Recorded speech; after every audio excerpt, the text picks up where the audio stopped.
Yo, what's up guys? Quick video today. I'm going to be installing these SSD brass steering knuckles on my Gatekeeper with the IFS2. If you saw my last video of the install and review of the IFS2, you'll know that I really like this, but I did actually crack off, where did it go?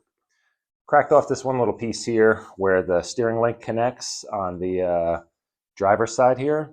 And I didn't think I was really doing anything too extreme that this should have broken, but it's a tiny thin piece of plastic and there's a lot of force on this. So I feel like, yeah, I was kind of jumping it a little bit, but it's not very fast. I was kind of just trying to catch a little air off some ledges and stuff, but I don't think I was doing anything harder than what would happen if you were doing some extreme crawling and you took a tumble down a big hill. You know, if you have any decent sized terrain where you're climbing, 6, 8 feet up a rock face or near a ledge or something, and the truck falls off, it's going to take a pretty big hit to, and chances are it's going to be one of the front wheels. So I can see this being a weak point, definitely. So anyway, we got these, luckily SSD already makes these brass steering knuckles. I'm going to get a weight on these and compare it to the stock ones. And I think that's another huge added benefit, is just getting a little bit more weight on the A-arms here, because you do lose a decent amount of weight. You know, you got to figure with the stock straight axle, everything is connected. You know, you have both wheels connected, you have the full, axle underneath, and it's a good amount of unsprung weight. And when you switch over to the independent front, you're really only dealing with the weight of the wheel and tire. And minimal weight on these A-arms and steering linkage and stuff, because it's all plastic. So there's really not much unsprung weight on here. So I think adding these is definitely going to help. I did notice that on some of the more extreme climbs, the front end tended to lift a good amount more than with the straight axle. So hopefully these kind of help it, help weight it down a little bit. I think it should be a noticeable improvement. These are decently heavy, but like I said, let me pull these off and I'm going to compare it to the stock ones. The stock ones probably only weigh a few grams a piece because they're all plastic. These do also include some bearings. It's an oversized bearing on the on the outside, I guess. So I'll compare that. I'll get you guys in here closer and I'll compare the bearing sizes and stuff. It's not a rubber sealed bearing, which, I mean, if you're driving it in bad conditions, water, mud, whatever, that could be an issue, but you could always replace these. I'll have to get a size on those and see what they are, but not a big deal. But let me get this taken apart and I'll show you guys what the process is. Okay, so I just got the wheels pulled off here and you could see the part that broke right there. And it's just a single shear. It's not the thickest of material there. So I'm thinking it's going to be a weak point. Like I said, if you take a tumble down a hill, there's a really good chance that, that's breaking. Now, looking at this again, okay, I replaced this with brass, and that's a stainless pivot ball there. I mean, this is the next piece to go. But I almost wouldn't mind this as much. You can make a link here, or someone probably even sells one that's this length. I don't know the exact length yet, but you could just make a link with some threaded rod and some rod ends. That would be probably stronger than this, or it's easy enough just to carry spares of this. I'd much rather have this break than break that. This is way easier to change on the trail. You can have a couple with you. So, and again, it's never a bad idea to have like kind of a weak point.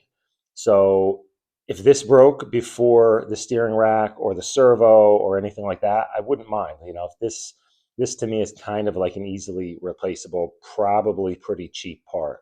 I'll have to look up the price and see. Typically, manufacturers will sell these in kits with other parts, so I don't know if Element is too bad like that, but I know like Arma, to get something like this, it'll come in a kit that has 10 other parts, but it's probably pretty cheap, so I'll have to check this out. Yeah, this is a pretty simple install. I mean, this is off already. I just got to pull out these the pivots here and just pop this off. Okay, so for this top pivot ball here, there is a nut on the bottom, so you'll need a small wrench or just a pair of pliers to grab it. The lower one just threads directly into the plastic. So if you just remove unscrew the top one, I didn't even pop it out of the plastic, just twisted this out of the way, pulled the dog bone out from the inside, and then the axle comes out and it gives you access to this lower pivot ball here. And you'll see here the stock bearing is a 10 mil. The SSD uses an 11, so not a huge difference in the outer diameter, but of course the actual balls inside of the bearing are going to increase in size too. So, you know, it's probably a decent amount stronger. That just pops in there, and you reuse the standard inner bearing. Now there is no provision for using the disc, the faux disc on here. So if that's a big deal to you, you may need to look into something else. I don't know if someone else makes these, but I don't think that's a big deal. So just be sure to put a little bit of thread lock on all of these, seeing as how they are now all going into brass instead of plastic. To access this lower pivot ball, just put the driver right through the hole in the top. Okay, so this top one is pretty tricky. You need to reuse the nut that goes under there. So you need to kind of hold it. I just used these needle nose and held it in position, but the shock is working against you a little bit, pushing down. So it's a little tricky. You're gonna have to kind of finagle this one a little bit. Worst case, you just pop that A-arm off of the, you know, if you can't do it this way, pop the ball stud out of the A-arm and you'll be good to go. It'll make it much easier, but I'm a little bit of a sucker for punishment here, so I just kind of messed with it a little bit and I was able to get it like this. Make sure you retain the little plastic spacer that is under the ball stud for the steering link.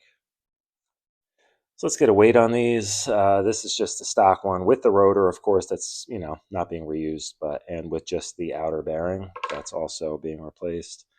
You're gonna like, I mean, the scale isn't even sensitive enough, so maximum, it's maybe 7-8 grams. And this with just the outer bearing that it comes with is 80, so that is a good amount. So let's call it, even if it was 70, that's 70 grams per wheel. That's a good amount.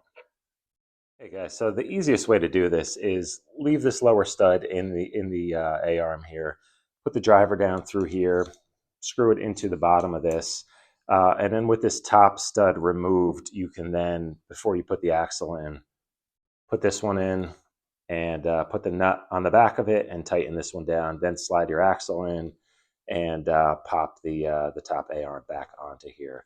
It just gives you better access to this lower one. This one's very difficult to do unless you come straight in through this top hole. Again, don't forget this little plastic spacer that goes under the ball stud here on your steering, and that's it. Pretty nice looking. Okay, so there we have it, guys. Fully installed, and stay tuned momentarily for some running video. Oh, just to show you guys my winch mount here. So on the Gatekeeper, you do have this additional little pivot piece on the front bumper mount, but the front bumper mount does have a hole directly in the center that you could run your winch line through. So I just kind of pulled off the entire bumper mount and drilled from the reverse out through this plate so it would be perfectly centered. Kind of smooth the edge here a little bit. And that's where my winch line comes out, and I'll show you this real quick here. So here's my Reefs winch servo, and could not be any easier. I mean, the mounts are here. It comes with the screws and everything. I just have the spool mounted on the rear just so it clears everything. And you can see here, it just feeds out through this existing hole. And it works great. I mean, could not be an easier winch mount here. And of course, I'm running my FlySky 6-channel, so super easy. Okay, so let's get on with the testing here. So even though this is mainly a test of the brass knuckle weights, I am going to talk a little bit about the motor and ESC as well, just because I think I'm going to change it. I'm not too happy with this current setup, but let's get into the knuckle weights first. I think they're going to add a ton of strength to the front end. I mean, like I mentioned earlier, maybe the links will be the weak point now, but that doesn't bother me. They're easy to change and they're relatively cheap. So have no doubt that these are going to hold up extremely well. So in terms of the added weight, I definitely felt that it was noticeable, especially like in a spot like this. You could see where it'll still lift the front wheel, but definitely not as much of a negative effect as it was stock. So these add 70 grams per wheel. or per A-arm, and in situations like this climb too, just that added weight up front really does make a noticeable difference, because you are losing a lot of unsprung weight. And unsprung weight is basically anything below the shock spring. So it would be your entire axle, your CV universal shafts, your wheels, your tires, your inserts, pretty much everything mounted to the axle. And in this case, with the independent front suspension, you are losing a lot of that unsprung weight. So you end up having a lot more weight up high on the chassis, and it does make it a little bit tippier. So definitely changes the dynamics, the handling dynamics of this, changing from the straight axle to the independent front. And I would say that if your ultimate goal is to have a pure rock crawler just for slow crawling and doing terrain like this, the straight axle is better. It's definitely better. And like I said in my previous video, that's the main reason I changed it. It wasn't to try to improve the rock crawling ability. It was just to have something different. I have other crawlers with straight axles, and I thought this would be a perfect opportunity here to just make a different vehicle, just something that handles different. And there are some benefits here and there, but ultimately the straight axle does make for a better, pure, hardcore rock crawler. But not to say this isn't good. This is actually, this vehicle works great. But it's just different driving style. And I haven't put a lot of time, in driving this. So I'm still kind of learning the characteristics and what it likes and doesn't like. So, and again, still more tuning to do. I do want to try to get some type of a hold down strap on the front shocks just to keep it from, pulling up and extending away from the rocks on climbs and stuff. So I think that's going to help a lot. So a little bit of testing and tuning on this, I think it's going to go a long way. But ultimately, very happy with the SSD knuckle weights. The install was pretty straightforward, and the added weight, definitely a huge bonus in this case. So very happy with that. In terms of the motor and ESC that I'm running, so this is a 1080, Hobbywing 1080 G2 with a Injora 5-slot 12-turn motor, brushed motor, and it's kind of okay. It's not great. Doesn't have the best drag brake, and it's kind of punchy enough to have fun with. I think I have like a 23 tooth pinion on here. It's about the biggest you can fit without opening up the slots in the motor mount. But even with that, it's still not super fast. And one of the main reasons I wanted to keep this brushed, I'll just mention here, that was the point right there where I broke, exact spot where I broke the plastic stock knuckle. And you can see zero issue here. I think it was slightly cracked before that. That doesn't seem like it's a big enough deal to really crack anything. You see right there that the motor does have enough kind of punch to kind of launch the front end over stuff, which I think is cool.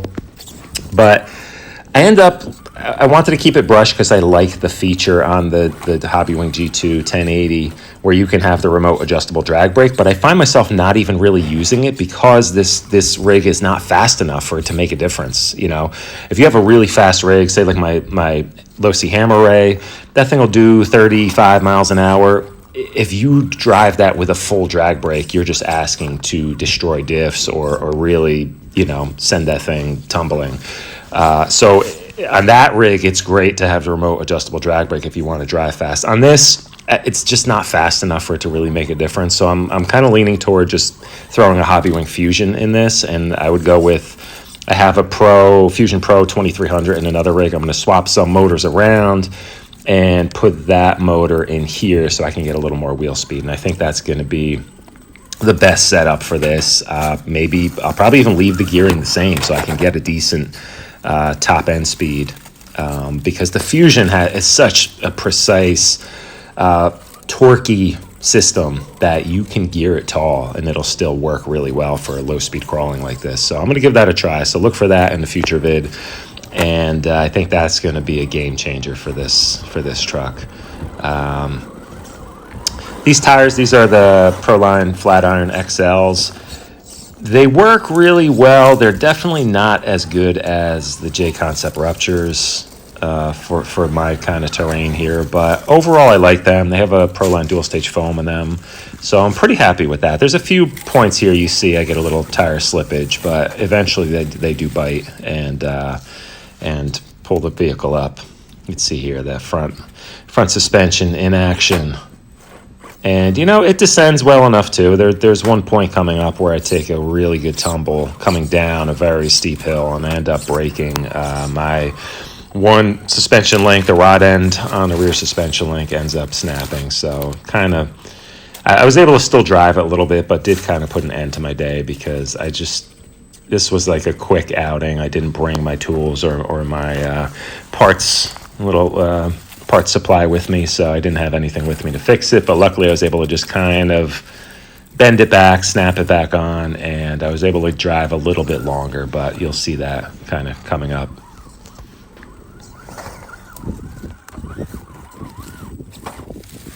So along with experimenting with some shock hold-down straps on the front, I'll probably mess around with some shock fluid too, because I know when I was running solid axle front and rear, I bumped the shock fluid up to, I believe, like a 55 weight front and rear, and I really like the way it worked. Now, these front shocks stock are relatively light. They feel like they're maybe 30 weight, 25, hard to say for sure, but they're way lighter than what is in the rear here. So that could be causing just some quirkiness on the handling here too. But I'm going to wait and see until I get the motor installed what kind of top speed I end up getting and how that's going to change how I use this rig, because in its current state, it's not fast enough to do too much of like a rock bouncing, rock racing kind of deal.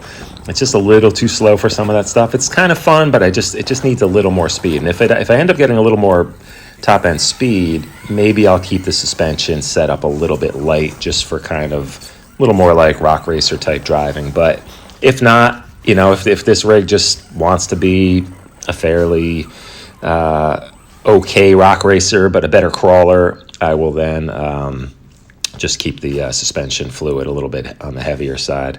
Here's the spot right here where the ass end just comes up over, and boom, at some point there, I just cracked a rod end on my upper rear link, and I just continued driving. Didn't notice it right away, but I kind of spot it right here.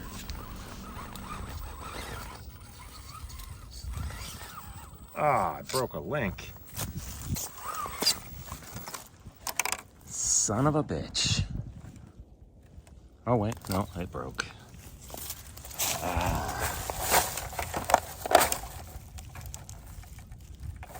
Broken upper link. Would be an easy fix if I had brought my tools with me.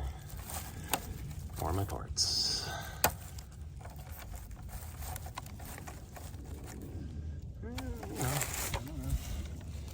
Let's see if it holds.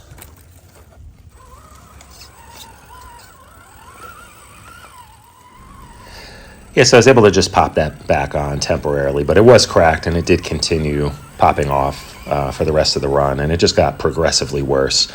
That climb right there, I was able to notice the added front weight for sure. Last time I had done it, it just felt a little less stable. You know, here I was able to just kind of go up these really steep sections without too much fear of the front end coming up and looping it out.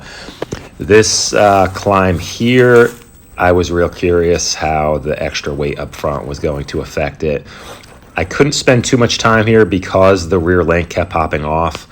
Maybe, I know with my Red Cat Ascent Fusion, I was able to get this, but right at this exact spot, I had to give it a good punch to jump the vehicle forward to get that front passenger wheel past that little outcropping there. If you don't do that, there's really no way to slow crawl this thing. There's not enough room on there, and it keeps pushing you off the edge. So I'm going to come back and work at this section, and I think maybe it can get it. Yeah, I didn't really have any big issue with the front end lifting up. The tires seemed like they had enough traction to get this, but you can see here the link just pops off, and it's shifting my axle around, so no go on that. But I will return to try that because I'm really curious to see if I can get it with this truck. But yeah, overall, really happy with it. I like the IFS2 on this. It's just a very different driving experience, and hopefully nothing else breaks. I think, just changing out these knuckles was a big improvement. So I definitely recommend it if you have any issues with the stock ones, or if you just want some additional added weight up front. I think it is well worth it. So stay tuned, guys, and I'll have some more for you in the near future. Later.